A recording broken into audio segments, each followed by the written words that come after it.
In some respects, it seems almost easier now that we're in full communion, now that we're fully Catholic, to explore our Anglican patrimony than it was as Anglicans. What amazes you most about the Ordinariate and everything that's come about since Anglicanorum Well, Coetibus? I think what you've said is very true. I mean, I'm rather embarrassed to say it now, but I'm probably more Anglican as a Catholic than I was as an Anglican, and it puts you in a position to be to appreciate more what nurtured you over your lifetime. I mean, I was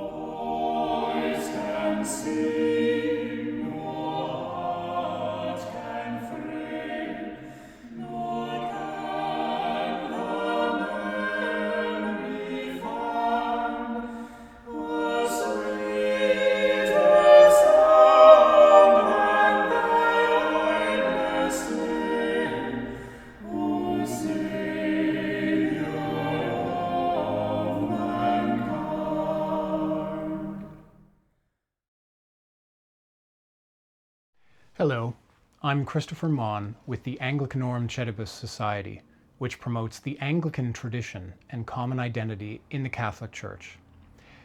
In January of 2011, multiple bishops of the Church of England, including Bishop Keith Newton, along with their wives and some Anglican religious sisters, were received into full communion with the Catholic Church. Monsignor Keith Newton was then appointed by Pope Benedict XVI as the first ordinary of the Ordinariate of Our Lady of Walsingham. This was a historic occasion. It was not the first time an Anglican bishop had become Catholic. It also wasn't the first time a community of Catholics had been authorized to use an Anglican form of liturgy. That happened under Pope St. John Paul II back in the early 1980s. This was, however, the first time a wave of geographically dispersed groups of Anglicans, including bishops, priests, their wives and families, and their congregations, had been received en masse, pun intended, into the Catholic Church and allowed to maintain their common identity as a church community on a diocesan level. This was made possible by Pope Benedict XVI's Apostolic Constitution Anglicanorum Coetibus, meaning groups of Anglicans, which was issued in November 2009 and which created the Ordinariate, a special diocese for Catholics of the Anglican tradition. Keith Newton grew up in Liverpool and studied at King's College London, Christ Church College Canterbury, and St. Augustine's College Canterbury. Father Keith served as a curate, vicar, rector, and later area dean in the Church of England before being consecrated bishop by Archbishop of Canterbury George Carey in 2002. As the Church of England began falling away from its standards of belief and morality, as Bishop Edwin Barnes later put it, those Anglicans who wanted to adhere to the tradition of the Church were given alternative episcopal oversight. Bishop Keith Newton was made one of these so-called flying bishops in 2002 and served in that role until he and his wife Jill were received into the Catholic Church. Today they have 3 children and a number of young grandchildren I'm sure they're looking forward to spending more time with. In April of 2024, it was announced that Monsignor Newton's Vicar General, Father David Waller, would become his successor overseeing the Ordinariate in the UK. In the days leading up to Bishop Waller's episcopal consecration, I traveled to London and spoke to Monsignor Newton. Yeah, so first of all, thank you, Monsignor, for taking some time to speak. It's got to be a very busy time for you. We're in the last few days leading up to the episcopal consecration of your successor as Ordinary of the Ordinariate of Our Lady of Walsingham, soon to be Bishop David Waller. And I wanted to start by asking what's top of mind for you. Well, I suppose there's a lot of gratitude, really.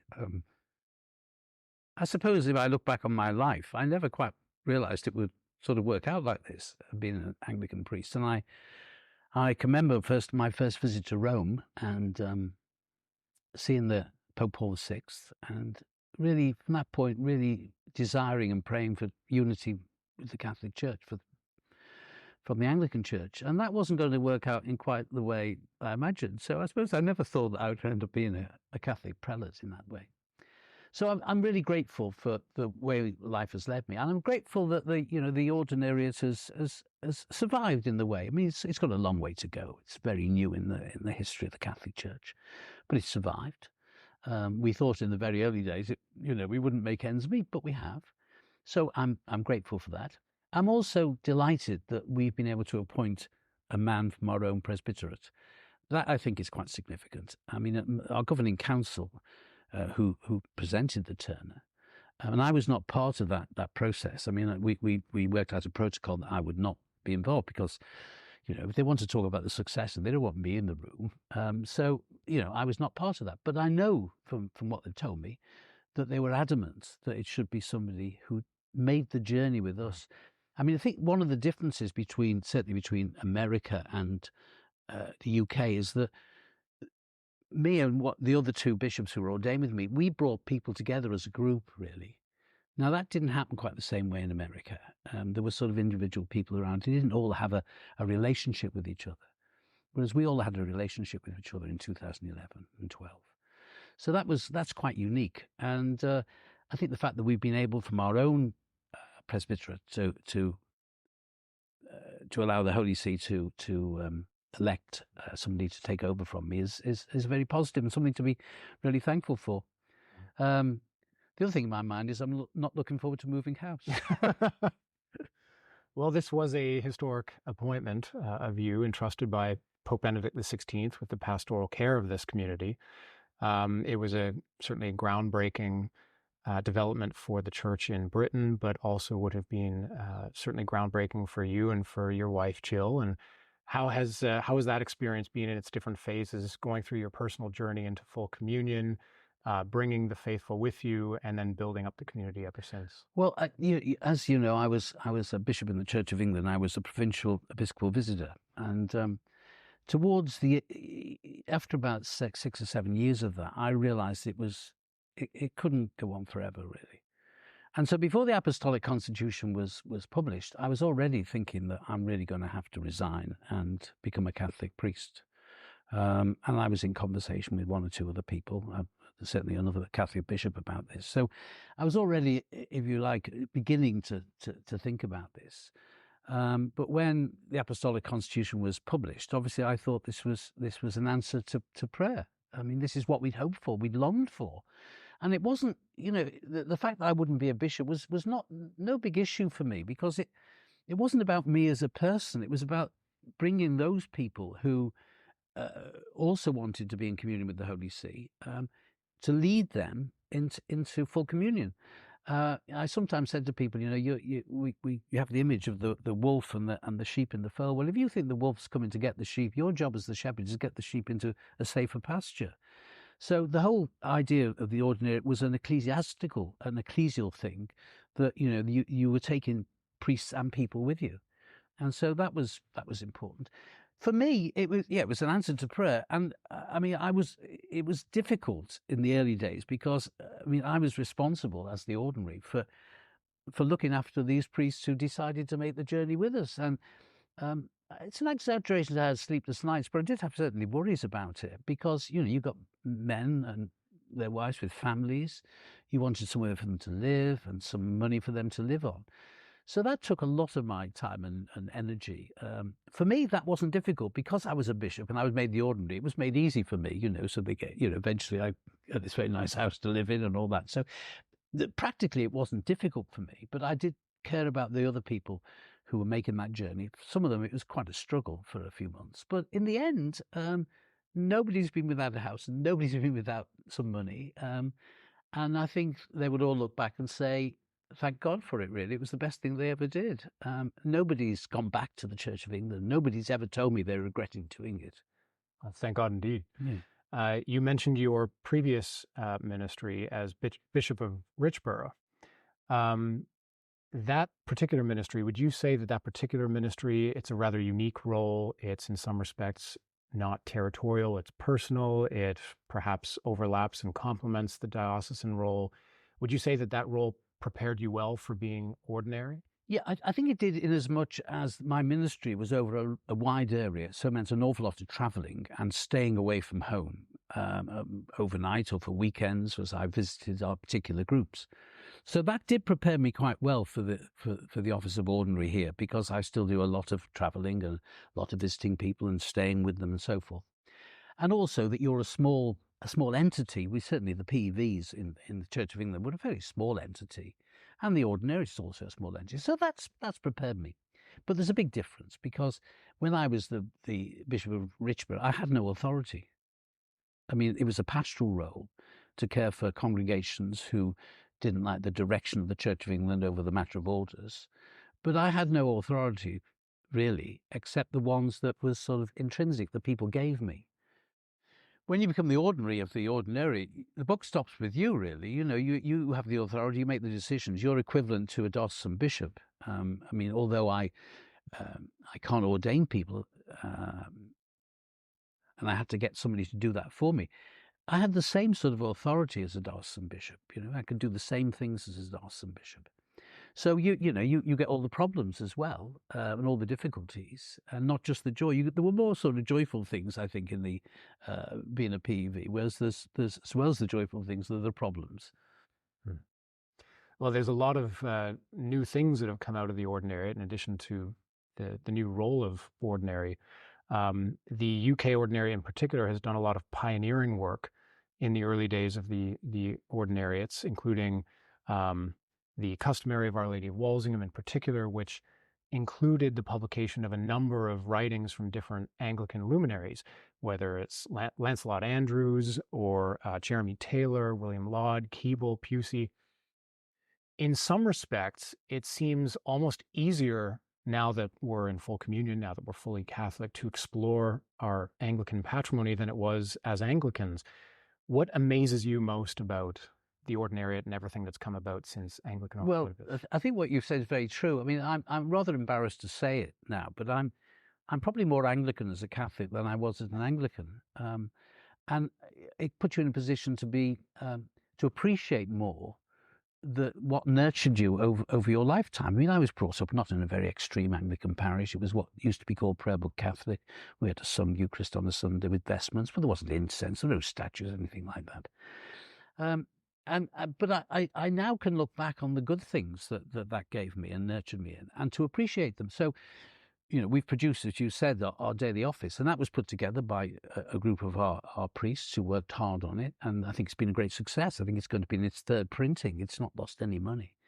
But one of the things, and again, it's slightly embarrassing to say this, is that now I say that office, I'm reading parts of Scripture I haven't looked at for 35 years.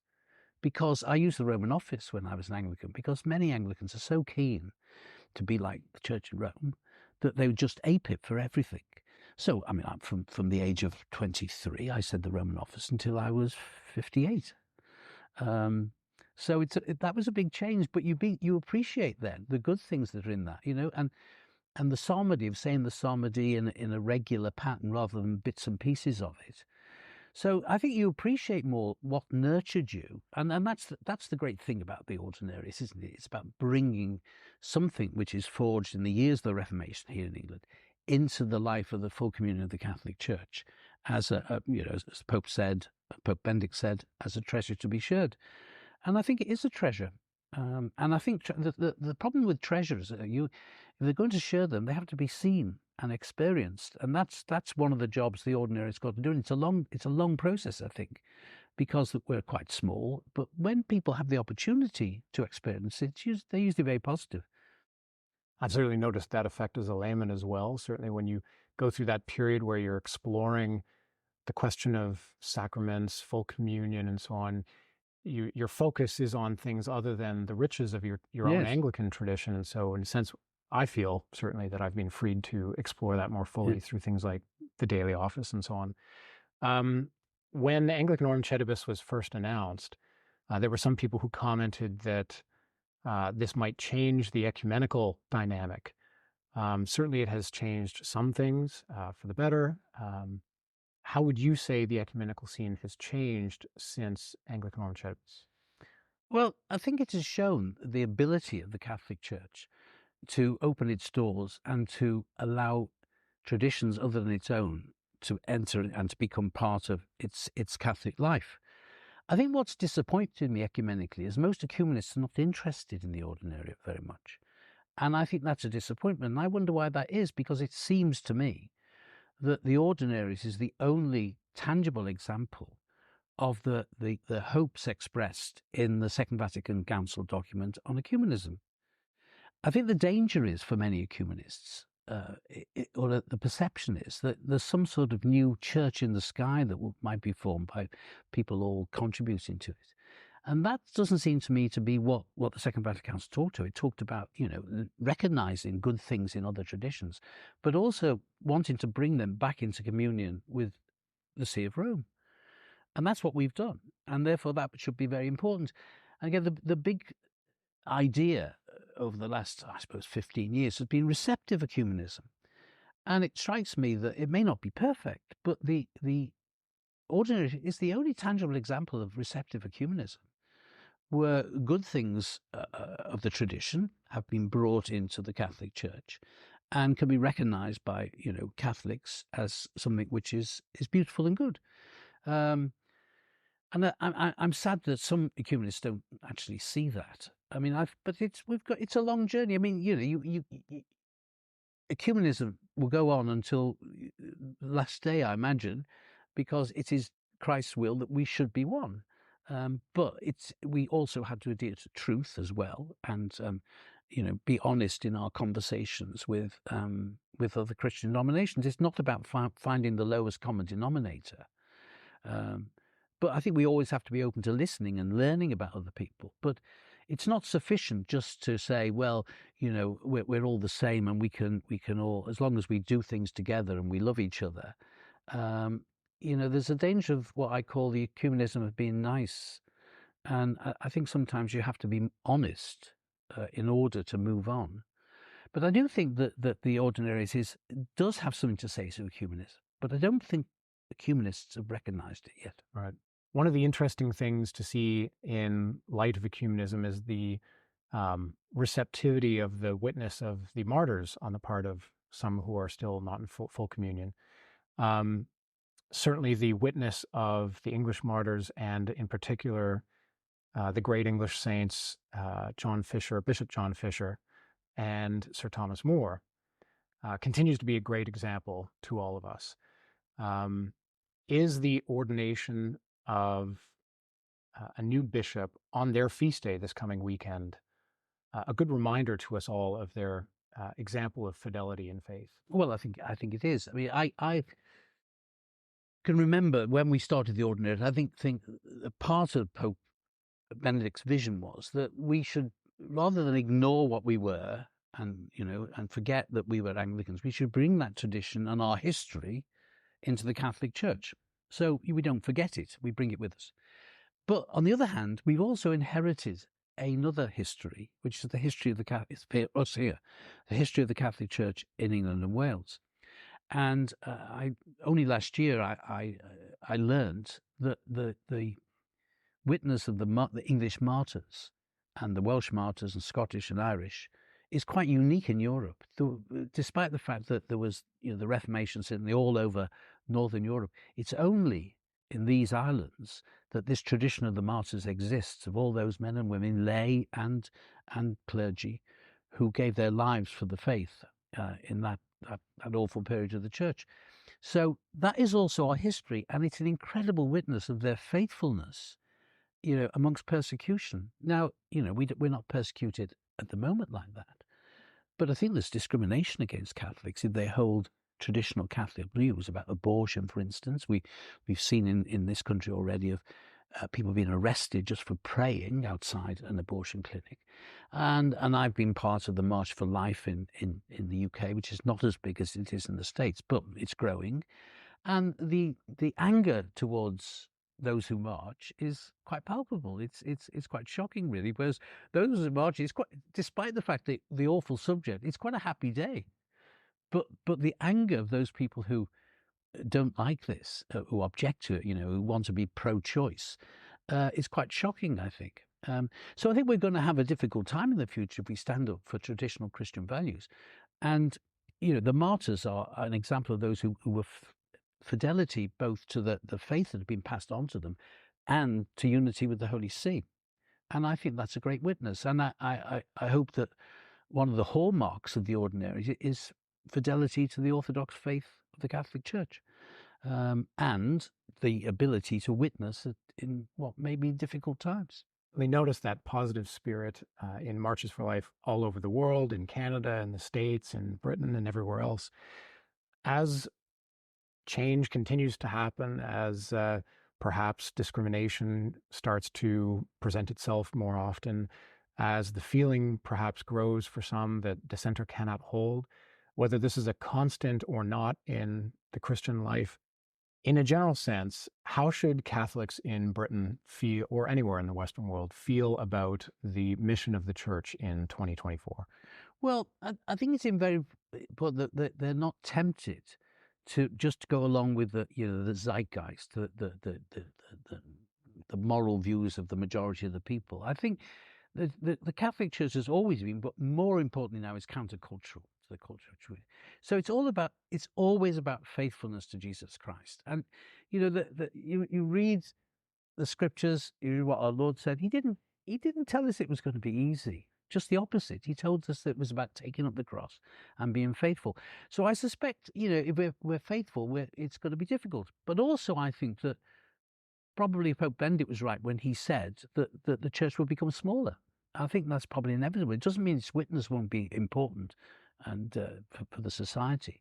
And things come and go, and I've got no doubt that things will change as years go by. But we just need to hold on to the faith that's been passed down to us, and not think that we can change it in order to bring more people in, as though if we appeal to their views, that they're all going to say, oh, that's great. That's not what's happened in the Church of England. I mean, the fact that they actually seem to have changed views on all sorts of things and much more liberal, it hasn't increased congregations in any sense. And the thing that encourages me here is that they may be smaller, but the young people who are Catholics are very, very fervent in their faith. And I find that a great encouragement, really, for the future.